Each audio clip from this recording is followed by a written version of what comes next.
महाशक्ति एवं देवतुल्य भाइयों, आज स्वाध्याय चिंतन का क्रमांक 153 है। आज हमारे बीच में आदरणीय डॉक्टर आर के काला साहब, जो एमएमएच कॉलेज गाजियाबाद से रिटायर्ड हैं, और उनका आज का विषय है कबीर का मायावाद भाग 2। इससे पूर्व ही अब एक भाग ले चुके हैं। अब हम आदरणीय अश्विनी कुमार से निवेदन करते हैं कि वो अपना 2 शब्द आदरणीय आर के काला साहब के सुनते हैं। साउंड बंद है अश्विनी जी, एक मिनट खोल लीजिएगा। हाँ जी, हाँ जी। काला साहब भी खोल लीजिएगा। काला साहब जी सर। नमस्कार, आप सबको बहुत बहुत सादर प्रणाम। मैं अश्विनी कुमार अपने आप को बहुत ही भाग्यशाली समझता हूं कि मेरे को आप सबसे रूबरू होने का अवसर श्री अरविंद शर्मा जी ने दिया है। ये आप जानते ही हैं कि आज 153वां दिन चल रहा है इस मुहिम का, जो श्री अरविंद शर्मा जी की अथक प्रयास और बहुत ही अच्छे कोऑर्डिनेशन से चल रहा है, और अभी तक बहुत ही सुंदर तरीके से सबने इसमें भाग भी लिया है। जैसा कि अरविंद जी ने बताया ही है और आपको ज्ञात भी है, आज का विषय है कबीर दास का मायावाद भाग 2।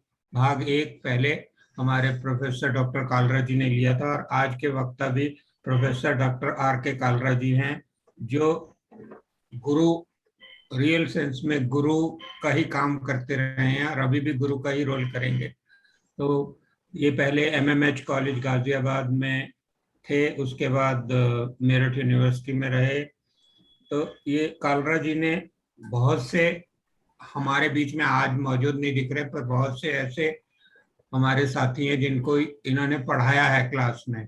तो रियल सेंस में ये बहुत ही कंट्रीब्यूट करते रहे सोसाइटी में। अब और समय न लेते हुए मैं आप और कालरा जी के बीच में न रहकर आप सबका बहुत बहुत अभिनंदन और स्वागत करता हूं, और प्रोफेसर साहब से उद्बोधन करने का अनुरोध करता हूं। Doctor Kalra ji, please. धन्यवाद अश्विन कुमार जी। धन्यवाद शर्मा जी।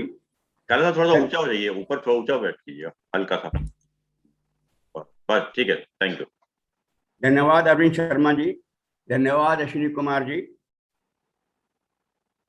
आज मौका मिला है उस प्रकरण को आगे बढ़ाने के जो पीछे हमने छोड़ा था, कबीर का मायावाद।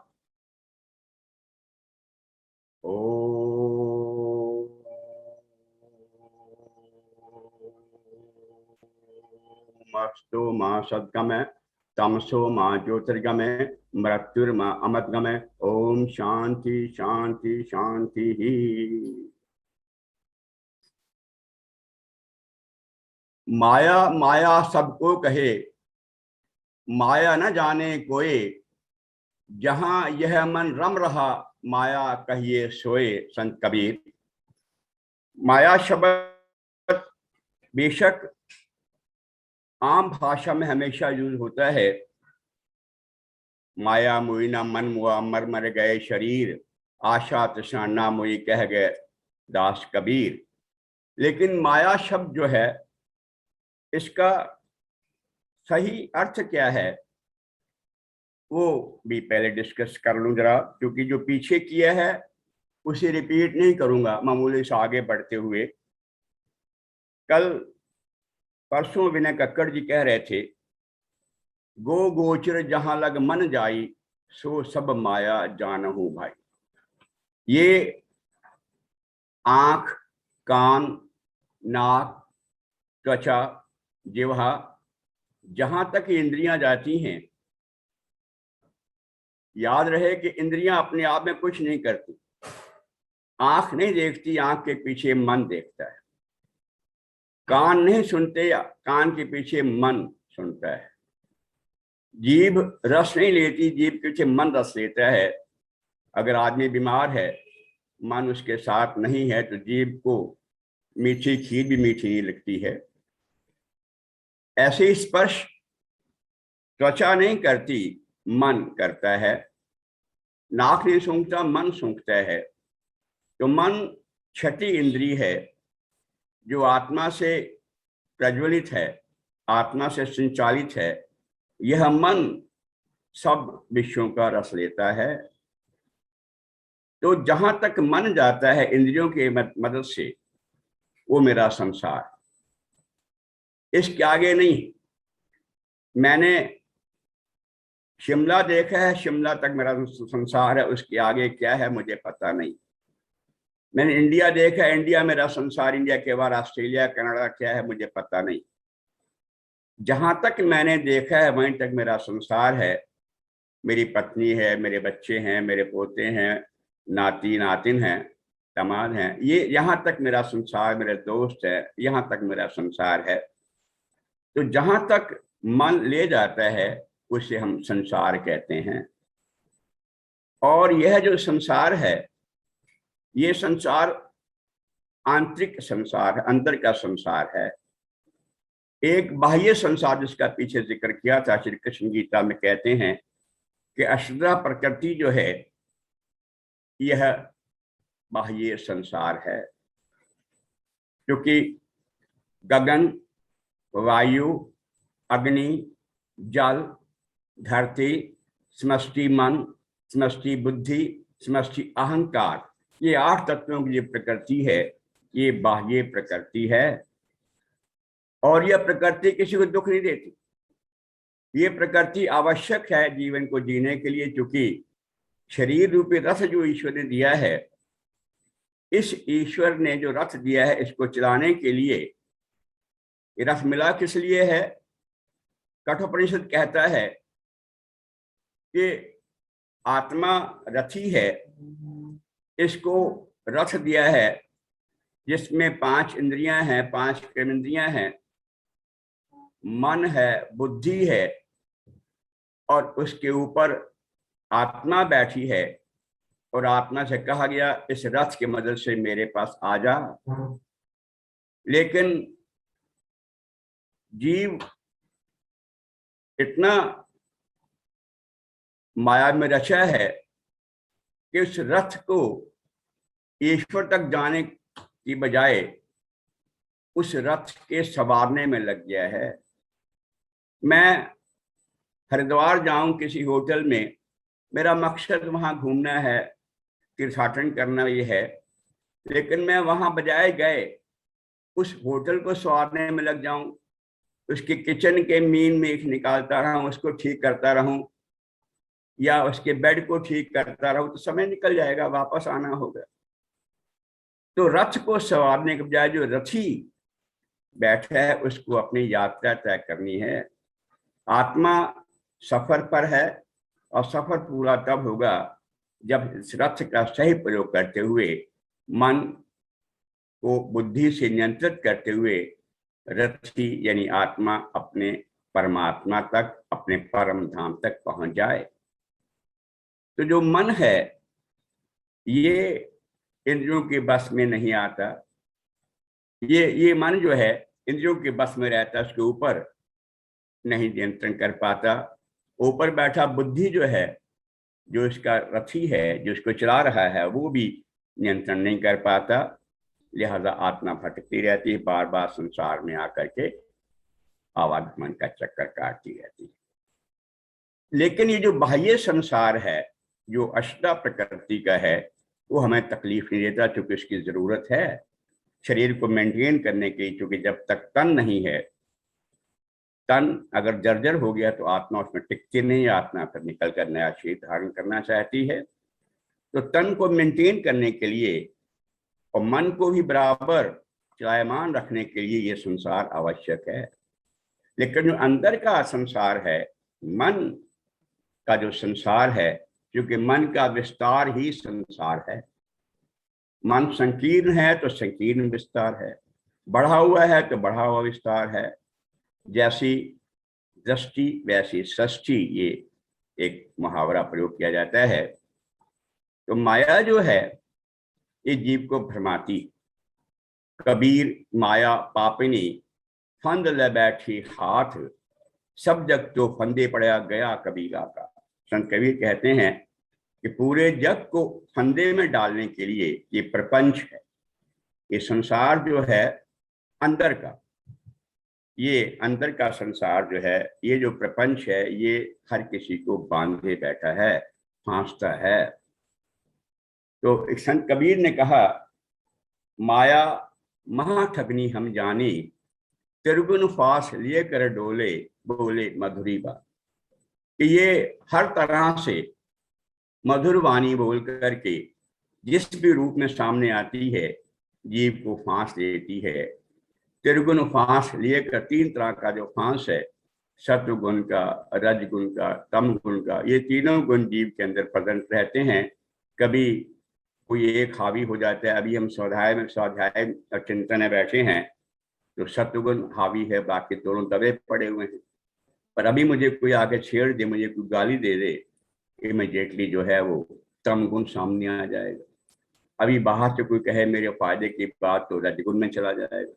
तो तीनों गुणों से घिरा हुआ ये जो मन है, ये इसमें डोलता रहता है। माया महाठगनी हम जानी, त्रिगुण फांस ये कर डोले, बोले मधुरी बानी। पंडा के मूर्त हुई बैठी, तीर्थ मुँह में पानी। भगत के भक्तिन हुई बैठी, ब्रह्मा के ब्रह्मानी। केशव के कमला हुई बैठी, शिव के फुमन भवानी। कहत कबीर सुनो रे संतो। ये सब अकथक कहानी, ये अकथक कहानी है, जिसका वर्णन नहीं किया जा सकता, क्योंकि ये लगातार हर किसी को फांसती है। संत कबीर कह रहे थे कि झीनी झीनी बीन चदरिया, झीनी झीनी बीन चदरिया।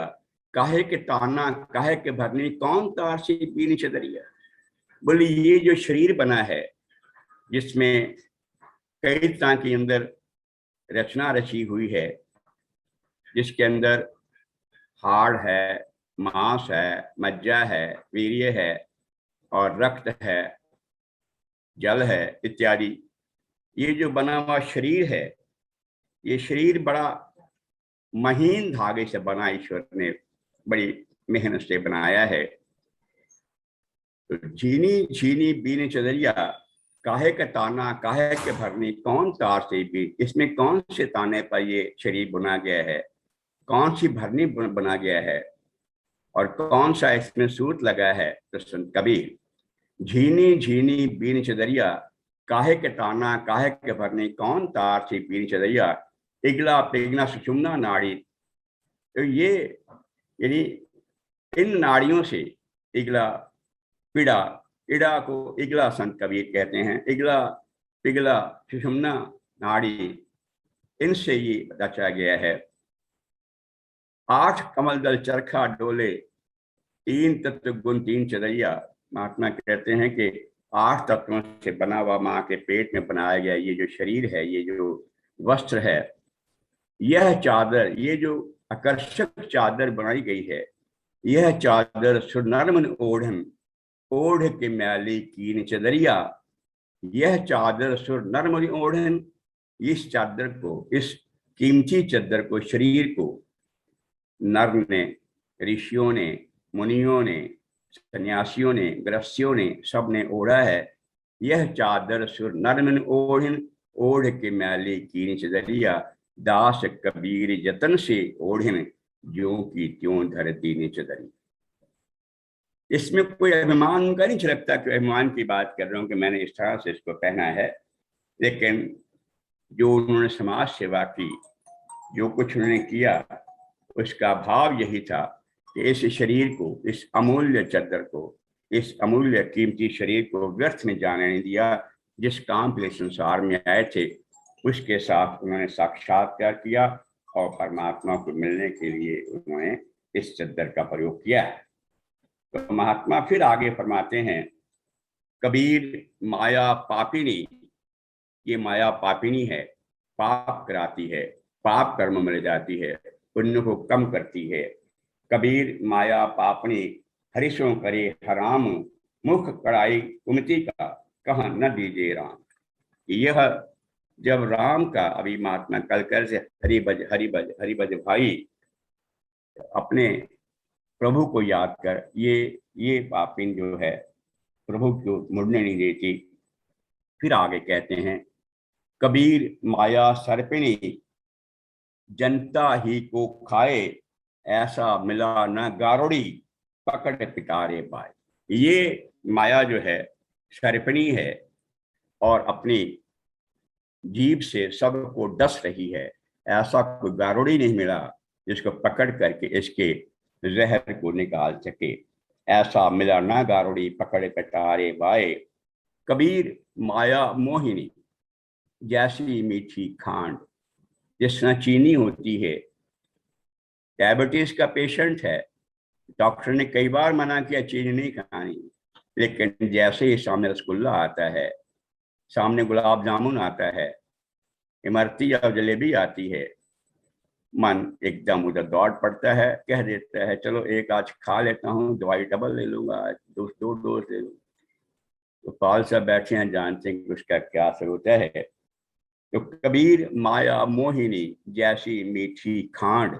जिस तरह खांड होती है वैसी है माया मोह। एक दफा नारद जी भगवान विष्णु से बोले, प्रभु संसार में आपको बहुत लोग याद करते हैं, आप संसार में जाइए, आपको पुकारते हैं, आजा रामा आजा कृष्णा, मंदिर में बहुत बोलते हैं, आप एक दफा हो आइए। तो विष्णु बोले, नहीं नारद, मुझे कोई नहीं याद करता, सब हम स्वार्थ के नाते याद करते हैं। जिसका जैसा स्वार्थ होता है, जिसकी जैसी कामना होती है, उसी तरह मुझको याद करते हैं। नारद ने कहा, अच्छा महात्मा, अगर अगर अगर महाराज आप इजाजत दें तो मैं जाऊं, मैं किसी ऐसे संत को, ऐसे किसी आदमी खोज करके ले आता हूं जो आपसे मिलना चाहता है। तो उन्होंने कहा ठीक है। भगवान विष्णु बोले, ठीक है, तुम ले आओ, आज पूरा ये स्वर्ग पूरा परम धाम खुला है, बैकुंठ खुला है, जो तुम आएगा, जो भी तुम लाओगे मैं उससे बैकुंठ दे दूं। नारद चले गए। उसने एक से पूछा, दो से पूछा, तीन से पूछा, किसी ने कहा नहीं, हमें नहीं स्वर्ग, हमें नहीं परम धाम जाना, हम तो यही सुखी। क्योंकि इस जीवन की ये एक हकीकत है कि जो जिस योनि में है, नाली का कीड़ा भी है, एक छोटी सी मक्खी और मच्छर भी है, वो भी मरना नहीं चाहिए। जिस योनि में जिसको जन्म मिला है, वो योनि उसको अच्छी लगती है। कितने कष्टों में, पर शरीर कोई नहीं छोड़ना चाहिए। तो नारद जब सब किसी से मिल बैठे, कोई चलने को तैयार नहीं, सामने देखा क्या, एक बुजुर्ग जो 90 साल का था, बड़ा मुश्किल से चल पा रहा था, एक उंगली उसके पड़पोते ने पकड़ रखी थी, ग्रैंड सन ने पकड़ रखी थी, और लाठी के साथ चला आ रहा था। नारद ने कहा ठीक है, गाय मिल गया है, वो आदमी मिल गया जिसको जो जाने को तैयार है। बोले, सज्जन तुम बूढ़े हो चुके हो, बहुत उम्र गुजार ली है, सब सुख भोग लिए हैं दुनिया के, अब चलो आज मैं ले चलता हूँ बैकुंठ में। ईश्वर ने कहा ले आओ, जिसको लाओगे मैं तो स्वर्ग दे, मैं परम धाम दे दूंगा। तो वो बोला, नारद आपने अच्छा है मुझे पूछ लिया है, मैं जाऊंगा जरूर, मेरा जाने को मन करता है, ये कौन नहीं जाना चाहेगा। पर एक बात यह है कि मेरी अभी एक पोता कुआरा बचा है, अभी अगले साल आ जाना, उसके बाद उसकी शादी इसी बीच हो जाएगी, फिर मैं तुम्हारा अच्छा साल। नारद ने कहा कोई बात नहीं, ठीक, एक साल वेट कर लेता हूँ। एक साल बाद नारद जब वापस आए, बोले अब तुम्हारे पड़पोते की शादी हो गई है, अब तो चलो। बोले महाराज ठीक है चलूंगा, इसका बच्चा एक आधा देख लूं, मेरा मन करता है अगली पीढ़ी भी देख रहा हूँ, बस जरा सा इंतजार कर लो, थोड़ा सा साल 1.5 साल और, उसके बाद आप आ जाओ। इसी बीच उसका आगे पड़पोते की संतान भी हो गई। अब उसके बाद नारद ने कहा अब तो चलने को तैयार हो गए, चलो चलते हैं। तो बोला अब चलो, अब चलते हैं, अब तो बहुत कुछ तुम्हारे सारे काम हो गए हैं, अब तो चलो। बोले नारद जहाँ इतनी कृपा की है, थोड़ी सी कृपा और करना, आजकल दाखिलों की समस्या बहुत है, जगह नहीं मिलती, किसी में डीपीएस में भर्ती करवा के 2 साल बाद इसको फिर तुम्हारा साथ चाहते। 2 साल बीत गए, वो बच्चा दाखिल हो गया प्ले में।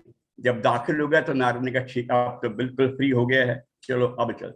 नारद आए, बोले आप बुजुर्ग महात्मा, अब तो आपके सारे काम हो गए हैं, पड़पोते की शादी हो गई, उसके बच्चे का मुंह देख लिया, उसका एडमिशन देख लिया, अब चलो चलते हैं। तो वो बोला, नारद दुनिया के और भी तो बड़े बुढ़े बैठे हैं, तो मेरे पीछे क्यों पड़ गए, बार बार मेरे पीछे क्यों आते हो, मैं नहीं जाना चाहता, छोड़। तो संत कबीर का बड़ा भारी एक निशाना है, कबीर कबीर कबीर माया मोहिनी जैसी मीठी खांड, सतगुरु की कृपा भई नहीं तो करती भांड। कृपा होगी मेरे पर सतगुरु की, रामानंद जी की, कि मुझे भी नहीं तो ये भांट करती, परेशान करती और लगातार संसार में रहने को मजबूर करती।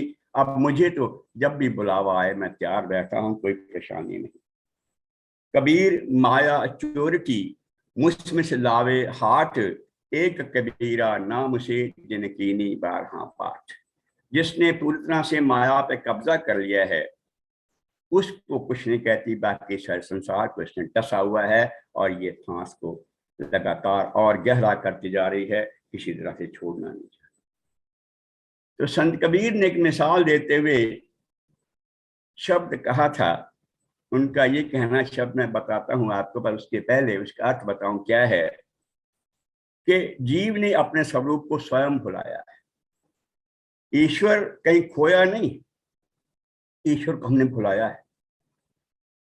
ईश्वर के मुंह को कहां ढूंढे रे बंदे, मैं तो तेरे पास, मुझको कहां ढूंढता करता है कि काहे रे बन खोजन जाई, सरब निवासी सदा अलेपा तो ही संग समाई। पहुप में जैसे बास बसता मुकर में जैसे छाई, तैसे ही हर बसत निरंतर घट ही खोजो भाई। गुरु नानक, गुरु तेग बहादुर नबी पातशाही, नवे गुरु नानक, उनका कहना था कि ईश्वर को ढूंढने के लिए कहां कहां धक्के खाता फिर रहा है। नाभि की, हिरण की नाभि में कसूरी, पर पता नहीं वो कहां कहां चक्कर काटता है। काहे रे बन खोजन जाई, सर्वनिवासी सदा अलिपा तो ही। जो सर्वनिवासी है, निराकार है, निर्विकार है, नित्य है, निरंजन है, जो अदाह्य है, अग्राह्य है, अछेद्य है, अमर है, अजर है, अक्षर है, उसको ढूंढते कहां जाता कर रहा है, अपने ही घट में इसको खोज। बाहर ढूंढे सो भरम भुलाई, गुरु अर्जन देव महाराज। बाहर जो ढूंढता फिरता है वो भ्रमों में है। तो उन्होंने कहा कि जिस तरह से कुत्ता शीशे में दूसरा को, अब स्वयं को देखे दूसरा कुत्ता समझता है और भाग भाग कर अपने प्राण खो देता है। शेर जल में देखता है अपना ही अक्स देखकर, अपना ही उसमें स्वरूप देखकर उसको दूसरा शेर समझकर उसमें झपट पड़ता है, जल में डूब के मर जाता है। हाथी फटिक शिला पर अपना ही रूप देख करके उसको दूसरा समझ करके दांत पटक पटक के मर जाता है। और बंदर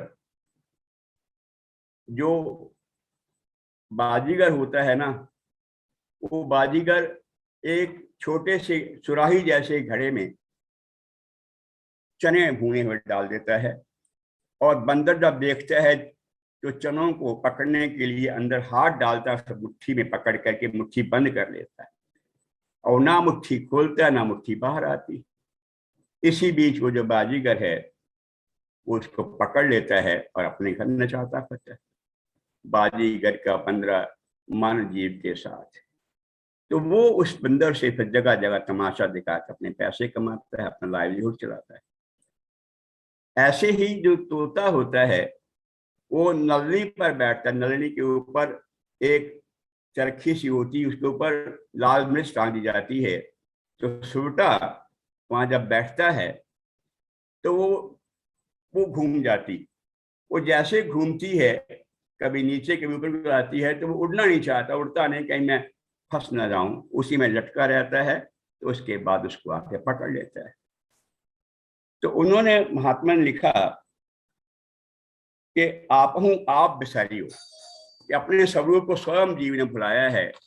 जीव चेतन आत्मा है, अपने को शरीर मानकर, मन मानकर और मोह में फंसा हुआ अपने आप भूला हुआ है। आपन पौ आप ही बसरियो, जैसे शान कांच मंदिर में भ्रमत भूस मरियो, जो केहर बपू निरख कूप जल प्रतिमा देख परियो, ऐसे ही गज फटक शिला पर दशनन आन अरयो, मरकट मूड स्वाद नहीं बिछुरे, घर घर रहत फिरियो, कहत कबीर लल्ली के सुबटा तो ही कौन पकड़ियो। ओ लल्ली के सुबटा, ओ चरखी के तोते, तुझे किसने रोका है उड़ने के लिए, उड़ जा। तो वो महात्मा समझाते हैं कि जीव को लगातार माया जो है फांसती रहती है। इसीलिए संत कबीर ने एक जगह कहा था, सुबटा डरपत रो मेरे भाई, ऐ तोते तू डर के रह, 10 द्वारे का पिंजरा तामे पंछी मौन। ये 10 द्वारों का जो पिंजरा है, इसे पंछी मौन बैठा है। 10 द्वारे का पिंजरा तामे पंछी मौन, रहत को अचरज भयो जात अचंभा कौन। जब तक इसमें रह रहा है ये पंछी चेतन आत्मा, तब तक अचंभा है कि इस जड़ रूपी शरीर में क्या कर रहा है, इससे जाना तो तय है। लेकिन जब तक रुका हुआ है तब तक अचंभा है कि इसमें क्यों रुका हुआ है, कोई मजबूर है, ईश्वर ने जितना समय दिया रुका हुआ है। तो कबीर कहते हैं, सुबटा डरपत रहो मेरे भाई, ऐ मन रूपी तोते डर के रह। सुबटा डरपत रहो मेरे भाई, तो ही डराई देत बिलाई। ये जो बिल्ली है ना मौत रूपी, तो ये लगातार डरा रही। सुबटा डरपत रहो मेरे भाई, तो ही डराई देत बिलाई। 3 बार रुंधे एक दिन में, कबू को खता बताए। 3 बार दिन में, जागृत अवस्था में, स्वप्न अवस्था में, सुषुप्ति में, 3 अवस्थाओं में तुझे लगातार डराती है। किसी वक्त भी ये उठा कर ले जाएगी, सबके बीच में ले जाएगी, कोई रोकने वाला नहीं। छोटा डरपत रहो मेरे भाई, तो ही डराई देत बिलाई। 3 बार रुने एक दिन में, कबू खता बताई। यह मंजारी मुगत न बानी, सब दुनिया डहकाई। राना राव रंग को व्यापे, कर कर पीत सवाई। कहत कबीर सुनो रे सोटा, उबरे हरि शरणाई। अगर बचना है तो हरि का इशारा, हरि का सहारा ले, और कोई सहारा नहीं। जीव इस तरह से माया बंधा हुआ है, मोह में बंधा हुआ है। मोह सकल ग्रहों का, सकल शूलों का, जो सकल शूल हैं, सकल तकलीफें हैं, उनका जो कारण है मोह। मोह भी माया का हिस्सा है। काम क्रोध दो मोह सब माया का हिस्सा है। कोई व्यक्ति किसी गुरु के पास जाया करता था, बहुत दिन जाता रहा, उसका मन वहीं लगता था। एक बार उसके घर में उसकी शादी तय कर दी, तो वो कई दिन वहां नहीं पहुंचा। तो गुरु ने कहा कि तुम आजकल सत्संग में क्यों नहीं आते, मुझे मिलते क्यों नहीं हो। बोला, महात्मा मेरा ब्याह हो गया, मेरी शादी हो गई है, अब मुझे फुर्सत नहीं मिलती। बोला, अच्छा तुम एक काम करना, तुम्हारी पत्नी बहुत चाहती है, परिवार बहुत चाहता है, तुम ये तो जानते हो तुम्हें मरण विद्या आ गई है कि कैसे मरना है। तुम एक बार ऐसा करना, अपने आप को जरा सा उस विद्या के हिसाब से शरीर के अंदर से चेतना जैसे गायब हो जाती, उस तरह से हो जाना, फिर मैं उसके बाद देख लूंगा। वो एक दफा घर में ऐसे ही लेटे लेटे प्राण चढ़ा करके मरण का स्वांग करने लगा, मरण जैसा हो गया। तो उसके बाद वो संत आए, उन्होंने कहा तुम्हारा बेटा गुजर गया, बड़ी मुश्किल की बात है, सब रो रहे हैं। उसने कहा ठीक है, इसको मैं जिंदा तो कर सकता हूँ, पर एक शर्त है, एक आदमी को इसके बदले जाना पड़ेगा, एक आदमी को इसके बदले कुर्बानी देनी पड़ेगी, प्राण छोड़ने पड़ेंगे। तो माता से पूछा, भाई तुम तो इसकी माँ हो, तुम। बोले, ऐसा है कि मैं मर तो जाती है इसके बदले, पर चूंकि अभी मेरे पोते बहुत छोटे छोटे, पोती भी है, उसकी चिंता मेरे को है, मैं अभी शरीर छोड़ना नहीं चाहती, पता नहीं फिर ये जिंदा हो कि ना, मैं भी मर जाऊं तो इनका कौन संभाल करे। पिता से कहा, भी पिता तुम इसके बड़े भारी शुभचिंतक रहे हो, तुमने पाल पोस के बड़ा भी किया, अगर तुम ऐसा कर सकते हो तो चलो। बोले ठीक है, चला जाता, पर मेरी अपनी कुछ मजबूरियां हैं। अभी नया कोर्स शुरू किया है दवाइयों का, अभी अरविंद शर्मा की क्लासेस ज्वाइन किया, मैं कैसे जा सकता। मना कर दिया साहब इसने। पत्नी से बोले, पत्नी भैया देखो तुम्हारा तो यही सब कुछ था, जब ये चला गया तुम्हारा संसार में क्या काम, तुम चलो। बोली, ऐसा है कि अभी ये छोटी सी बिटिया 3 महीने की है, दूध पीती है, इसका पीछे कैसे गुजारा होगा, मैं नहीं जा सकता। अब सब ने मिलकर सलाह की कि इस साधु से कहा जाए, तुम तो अकेले हो, तुम्हारा आगे पीछे कोई, तुम ही शरीर छोड़ दो इसके बदले। बोले, महात्मा एक आपसे गुजारिश है। बोले, क्या? बोले, महात्मा आपके आगे पीछे कोई नहीं है, अगर आप शरीर छोड़ दो तो आपका बड़ा भला हो जाएगा, बड़ा भला हो जाएगा। आप इसके बदले प्राण छोड़ दो, ये हमारा बच्चा जिंदा होकर हमें फिर वापस मिल जाएगा। वो सुन रहा था, चूंकि मरा तो था नहीं, मरने की केवल एक नाटक कर रहा था। तो वो जग गया, बोला ठीक है मैंने समझ गया गुरुजी, मैं आपके साथ चलता हूँ, मुझे यहाँ नहीं टिकना है। ये संसार कागज की, ये संसार जो है रहना नहीं देश, ये संसार तो बिराना है, बेगाना, आज भी नहीं है कल भी नहीं, इसका तो कोई परिवर्तनशील संसार है। कबीर नौबत अपनी दिन दस लहू बजाए, यह पुरपट्टन यह गली बहुर न देखूं आए। पांचों नौबत बासी हो छती सो राग, सो मंदिर खाली पड़े बैठन लागे काग। चौदस पक्का कोठा मंदिर नगर मजार, खिड़की खिड़की पहरा गज बने दरबार। सब देखती रह गए काल ले गया मार, आस पास योद्धा करे सभी बजावे गाल। मंज महल से ले चला ऐसा काल कराल, हम जाने थे खाएंगे हम जाने थे खाएंगे, बहु जमी बहुमाल। ज्यों का त्यों ही रह गया पकड़ ले गया काल। कबीर यह तन जात है सबको तो राख बहोर, खाली हाथों हो गए जिनके लाख करोड़। जिनके पास लाखों करोड़ों थे वो चलेगा छोड़ करके, मैं किस खेत की मूली हूँ, मैं यहाँ रुकने वाला अब नहीं हूँ, मुझे गुरु अपने साथ है। वो गुरु के साथ चला। तो जिसने मन फूला फूला फिरे जगत में क्या, जिसने समझ लिया कि संसार केवल एक सराय मात्र है। संत कबीर बलख बुखारे ईरान में कहीं चले गए, तो वहां राजा से बोले कि मैं और मेरे साथ 3 साथी हैं, हमें इस सराय में ठहरना है। राजा ने कहा तुम क्या बात करते हो मूर्ख हो, ये महल है, ये सराय नहीं। बोले अच्छा मैं प्रमाणित करता हूँ, इसमें अब तुम यहाँ कौन रहता है? बोले मैं। इससे पहले कौन राज करता था? बोले मेरे पिता। उससे पहले कौन कहते थे? मेरे दादा। उसके पहले परदादा, उसके पहले चक्करदाता, लकड़दाता, टकरदाता, ये सब रहते। और तुम्हारे जाने के बाद कौन होगा? मेरा बेटा होगा, उसके बाद में पोते होंगे, पड़पोते होंगे, ये तो सब मेरी अपनी जायदाद है, तुम इसको कैसे सराय कहते हो? तो संत कबीर बोले तुमने अपने सवाल का जवाब स्वयं दे दिया हो। जिस जगह पर लोग आते हैं जाते हैं, आते हैं जाते हैं, ठहर तेरी वो स्वयं सराय के सिवाय मुसाफिर खाने का और क्या है? ये मुसाफिर खाना है। इस मुसाफिर खाने में कोई हमेशा टिका थोड़ा ही, टिकने के लिए कोई नहीं आया, यहाँ से जाने के लिए आए हैं। जो आया सो जाएगा, राजा रंग का फकीर, एक सिंहासन चढ़ चले एक बंधी जंजीर। एक सिंहासन चढ़ गए, परम धाम को पहुंच के अपने कर्मों से अपने स्वरूप को जानकर आत्म साक्षात कर, और दूसरे जंजीर में बंधे हैं, कभी इस योनि, कभी इस योनि, कभी इस योनि, कभी तम योनि, कभी राजयोग, इस तरह से संसार में बंधे हुए चले। मन रे फूला फूला फिरे जगत में कैसा नाता रे। माता कहे ये पुत्र हमारा, भाई कहे वीर मारा। भाई कहे, माता कहे ये पुत्र हमारा, बहन कहे वीर मेरा। भाई कहे ये भुजा हमारी, नारी कहे नर मेरा। पेट पकड़ के तिरिया रोवे, बाह पकड़े भाई। दोहत्तर बीवी रोवे, हंस अकेला जाई। जब लग जीवे माता रोवे, बहन रोवे 10 मासा। पत्नी रोवे 10 मासा।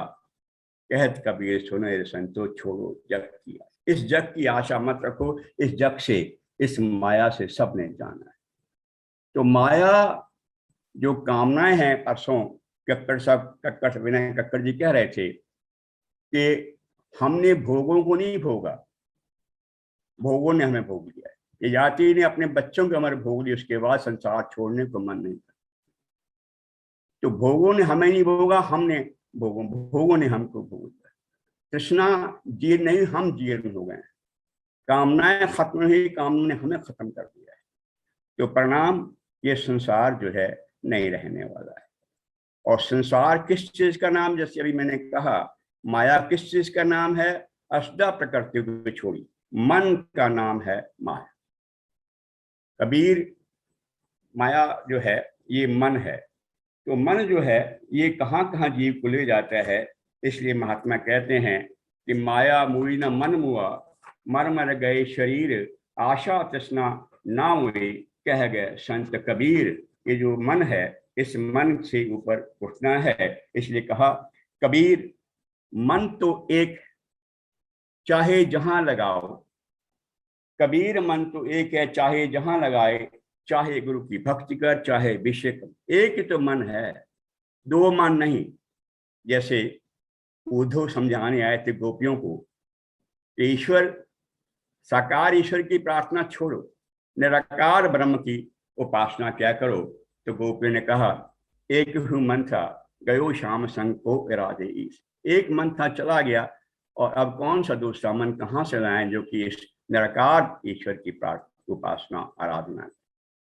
तो यही संत कबीर कहते हैं, कबीर मन तू एक है, चाहे जहां लगाए, चाहे गुरु की, चाहे हरि की भक्ति कर, चाहे विषय, चाहे विषय कमा ले, चाहे कुछ कर।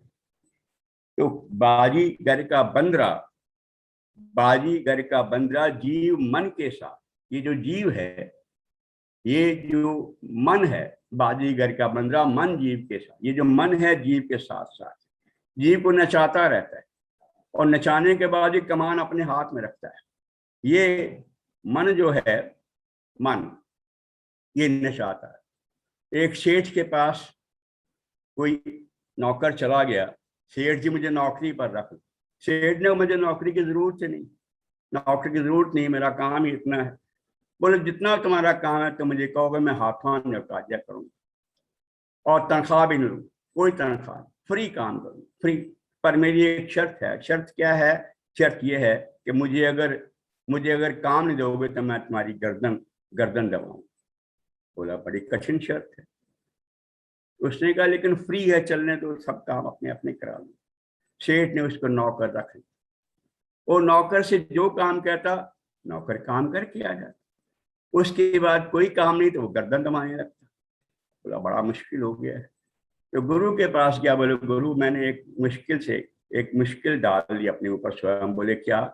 बोले मैं एक नौकर रख बैठा हूँ, नौकर फ्री ऑफ कॉस्ट है, इस वजह से मैंने रख भी लिया है। अब वो सब काम हाथ कर देता है, उसके बाद जो है मेरा गला दबाता है काम नहीं मिलने। तो गुरु ने कहा ठीक है, तुम एक काम करो, इससे अपने काम कराओ, अपने काम हो जाए फिर पड़ोसी का काम कराओ, पड़ोसी काम हो जाए फिर पूरे मोहल्ले के काम कराओ, मोहल्ले के हो जाए पूरे फिर शहर के काम कराओ, शहर के हो जाए पूरे जिले के काम कराओ। और वो भी अगर कर दे तो फिर उसके बाद तुम एक काम करो, एक बांस गाड़ दो, इसे बोलो जब तक मैं नया काम नहीं बताता, बांस चढ़ो उतरो, चढ़ो उतरो, चढ़ो उतरो, इस तरह से ये काम तुम्हारा होता चला जाए। तो यही संत कबीर कहते हैं कि बाजीगर का बंदरा मन जीव के साथ, नाना नाच नचाए के राखे अपने आप। ये नचाता फिरता है, जैसे बंदर को नचाता रहता है ना बाजीगर, उससे पैसा कमाता है। ऐसी मन जो है जीव को नचाता रहता है। ये एक जगह रुकने नहीं देता, कभी इधर कभी उधर, इस तरह से भगाता रहता है, नचाता रहता है। तो कबीर यह मन मस्खरा, कबीर यह मन मस्खरा मदारी है, तमाशबीन है, ये जोकर है। और जोकर को आप जानते हैं, कोई भी अपना ब्रांड एम्बेसडर नहीं बनाना चाहता, चूंकि उस पर कोई विश्वास ही नहीं करता। किसी खिलाड़ी को, किसी एक सेलिब्रिटी को आप बना लेते हैं, लेकिन जोकर को नहीं बनाया। कबीर यह मन मस्खरा, कहो तो माने रोष, जा मार्ग साहब मिले चले ना एको कोश। जिस मार्ग पे साहब मिलते हैं उस मार्ग पे जाने नहीं चाहिए। कबीर मन को मार के, कबीरदास कहते हैं कि बात बनाई जग ठगियो, मन प्रमोदा न। इंसान तूने बड़ी बातें बनाई, लोगों को बेवकूफ बनाया है, सब तरह लोगों को प्रसन्न किया है, उनको अपने बस में रखा है। बात बनाई जग ठगियो, मन प्रमोदा नाही, कह कबीर मन ले गया 1,84,000। ये मन ही जो है, ब्रह्मबिंदु उपनिषद का दूसरा मंत्र कहता है, मनायु मनुष्य नाम कारण बंध। ये बंधन का जो कारण है ये संसार नहीं है, मन। ये मन संसार को में भटकाता है, बार बार लेके आता है। माया मुईना मन मुआ मर गए शरीर, आशा तृष्णा कहते, ये बार बार संसार में लाता है। बात बनाए जग ठप्यो, मन प्रमोदा नाही, कहो कबीर मन ले गयो 1,84 माही। बखत कहो या कर्म कहो, कोई कहता है मेरा बखत खराब था, मेरे काम खराब थे, मेरा व्रत खराब था। संत कबीर कहते हैं बखत कहो या कर्म कहो, नसीब कहो निर्धार, शास्त्र नाम है कर्म के मन ही लिया। कर्मों का तो केवल नाम है, ये जो मन है ना, चित्त, इस चित्त में तीन हिस्से हैं। मन जब ये विचार पैदा करता है, सोच विचार करता है तो मन है। जब उन विचारों में किसी संकल्प का चुनाव कर लेता है, वो निर्णय है, बुद्धि है। और जब उसके बाद ये अकड़ फूं में रहता है, अभिमान करता है, परसों महात्मा बता रहे थे, जब अभिमान करता है, पाखंड में रहता है, गर्व करता है, तब ये अभिमान या अहंकार कहलाता है। तो चित्त जो है, इसमें सारे संस्कार जुड़े हुए हैं। तो बखत कहो या कर्म कहो, नसीब कहो निर्धार, शास्त्र नाम है कर्म के मन ही लिया अवतार। सुरनर मुनि सबको ठगे, सुरनर मन सबको ठगे, मन ही लिया अवतार।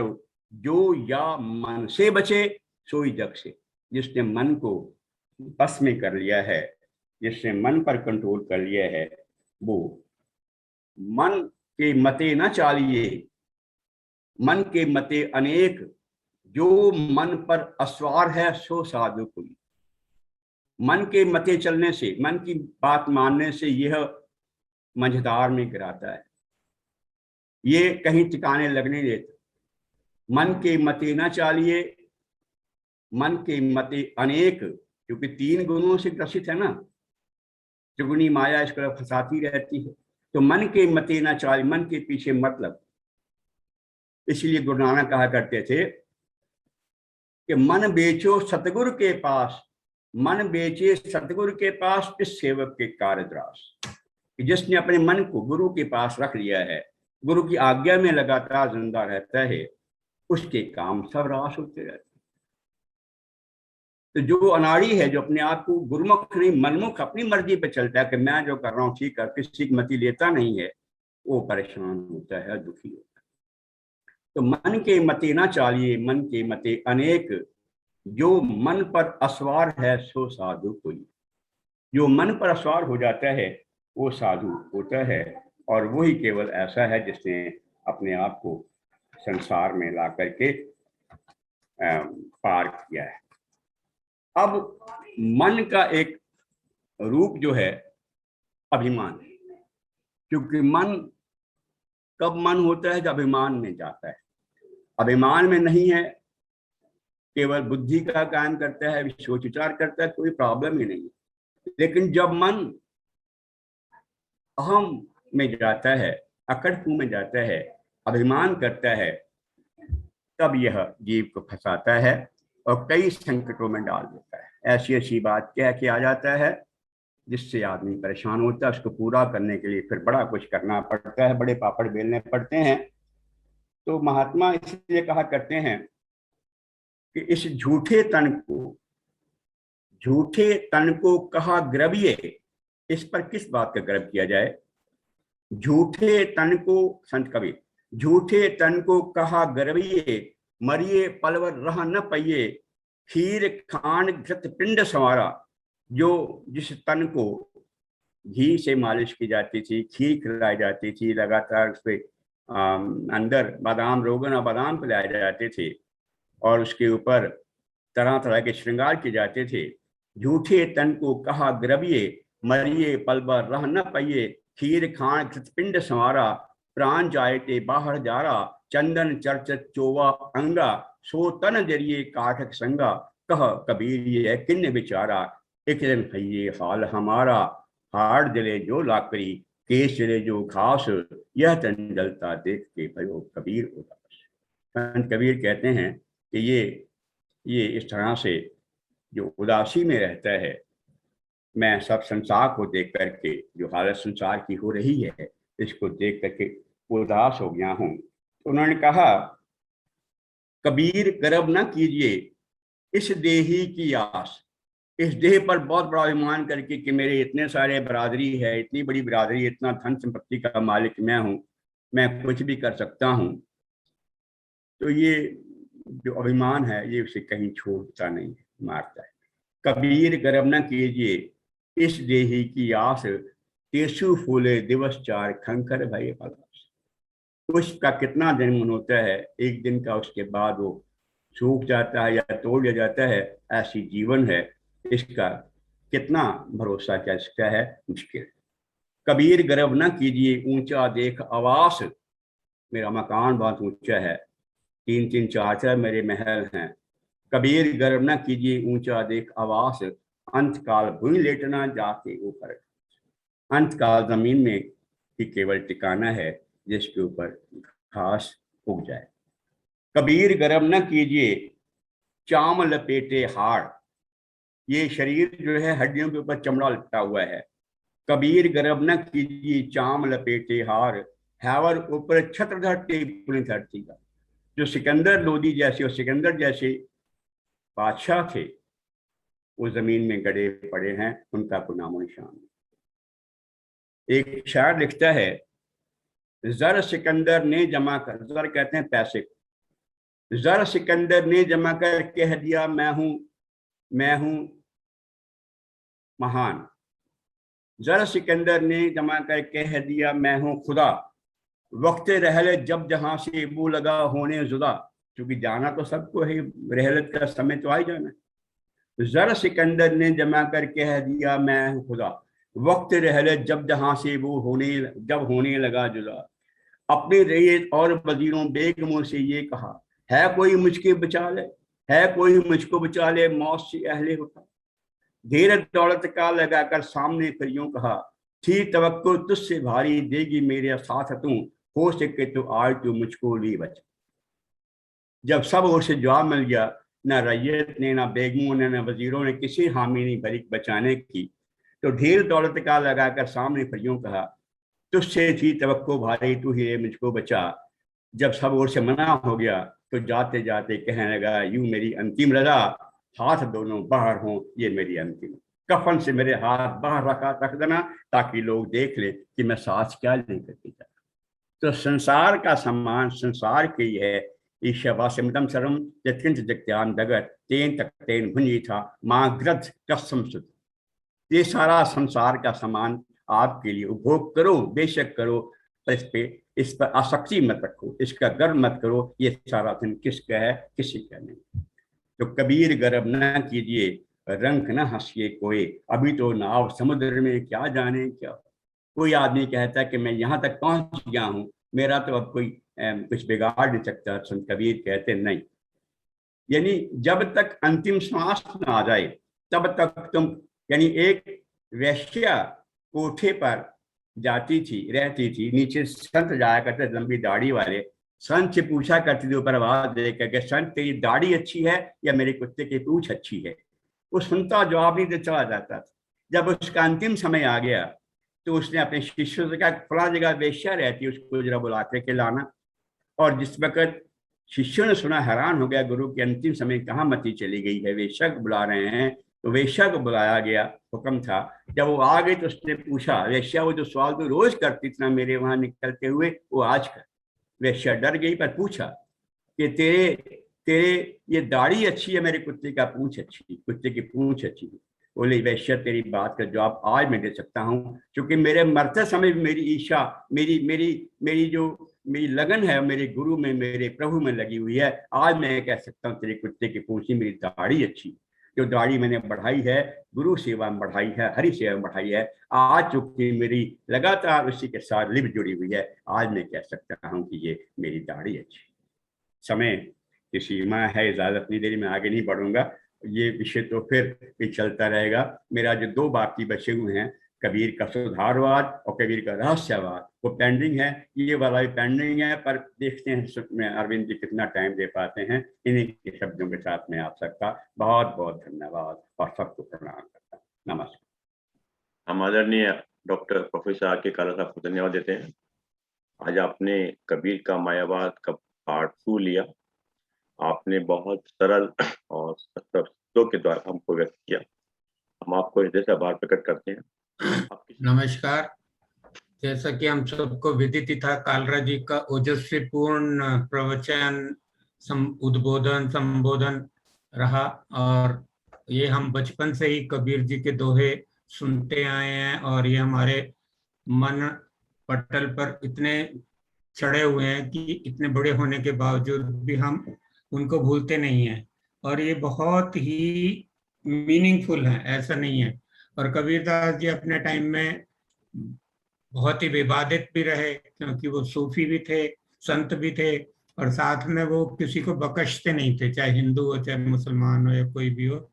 और वो जो ढोंग प्रथा के काफी विरोध में ही रहते थे, और अपने छोटी छोटी कपलेट लिख के ही वो बहुत अच्छे करते थे। तो मेरे को पहले तो सबसे पहले उनका यही आता है, कालरा जी को भी देखते हुए, गुरु गोविंद दोनों खड़े काके लागिन पाए, बलिहारी गुरु आपने गोविंद दियो बताए।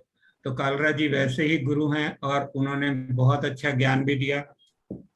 इसके अलावा कबीर जी का एक सबसे बड़ा ये था कि प्रेम सबसे करो, कबीरा खड़ा बाजार में, मांगे सबकी खैर, ना काहे से दोस्ती ना काहे से बैर। और हमारा ग्रुप इस प्रथा पर बहुत ही सुचारू रूप से चल रहा है और बहुत ही अच्छा है। और फिर उनका ये था कि don't be critical, criticise and, मतलब कमेंट ना करो। आप क्रिटिसाइज करोगे, कमेंट करोगे, अपने को ही ज्यादा दुखी करोगे। तो उसके लिए बुरा जो देखन मैं चला, बुरा न मिलियो कोई, जो दिल खोजो अपना, मुझसे बुरा ना कोई। तो ये उनकी इतनी छोटी छोटी दोहे हैं जो बहुत ही मीनिंगफुल हैं, और हमें चिरतार्थ रूप से अपने ऊपर अमल करने के लिए प्रोत्साहित करते हैं। और ऐसे ही जो व्यंग मैंने कहा था, पत्थर पूजे हरि मिले तो मैं पूजूं पहाड़, वो अब मूर्ति प्रथा पर भी उन्होंने कमेंट किया। ऐसे ही उन्होंने मुस्लिम के ऊपर किया कि मुल्ला दे बांग तो खुदा भयो बोराए, क्या मतलब खुदा बहरा है जो ऊंचा चढ़ के बोल रहे हो। तो ये उनके बहुत ही व्यंग थे, और उन्होंने प्रैक्टिकल बात कही जो उनको बड़ा फील होता था, कि जैसे कहते हैं ना, गेहूं के साथ घुन पिसता है। तो हमें बहुत ही सेलेक्टिव रहना है अपने व्यवहार में, अपने चलन में, अपने जोड़ मनमुटाव जो भी हो सब प्रॉपर रखने हैं। जैसे उनका था, चलती चक्की देख के दिया कबीरा रोए, दो पाटन के बीच में साबुत बचा न कोई। तो मैं एक इसमें ऐड कर रहा हूँ, जो इनका पुत्र कमाल, वो भी बहुत ही कमाल के थे। उन्होंने इसी पर पॉजिटिव साइड में लिखा, चलती चक्की देख के हंसा कमाल ठठाए, कीले सहारे जो रहा ताही काल न खाए। तो जो कील मतलब धुरी के सहारे रहेगा वो बिल्कुल ही सेफ रहेगा। तो हम सब इसी में ही स्वाध्याय और चिंतन कर रहे हैं कि हमें धुरी के पास रहना है, हमें आगे मिलना है। बाकी माया जाल तो सब दिखावा ही है, ये सब प्रकट रूप में कुछ नहीं है, ये एक दिन आनी जानी चीज है। जैसे इन्होंने कहा भी कि सराय राजा, राजा का पोता दादा, सब वो सराय में ही रह रहे हैं, हम भी सराय में रह रहे हैं। तो हमें धुरी के पास ही रहना है। इस भावना के साथ मैं अपनी और हम सब की ओर से कालरा जी का बहुत बहुत धन्यवाद और आभार प्रकट करता हूँ।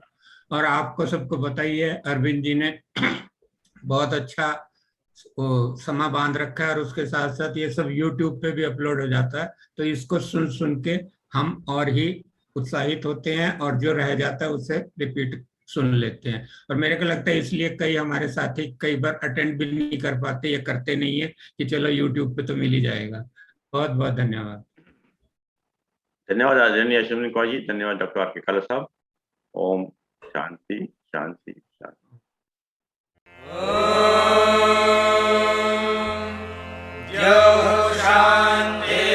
शान्तिरन्तरिक्षं शान्तिः, पृथिवी शान्तिरापः शान्तिरोषधयः शान्तिः, वनस्पतयः शान्तिर्विश्वे देवाः शान्तिर्ब्रह्म शान्तिः, सर्वं शान्तिः शान्तिरेव शान्तिः, सा मा शान्तिः।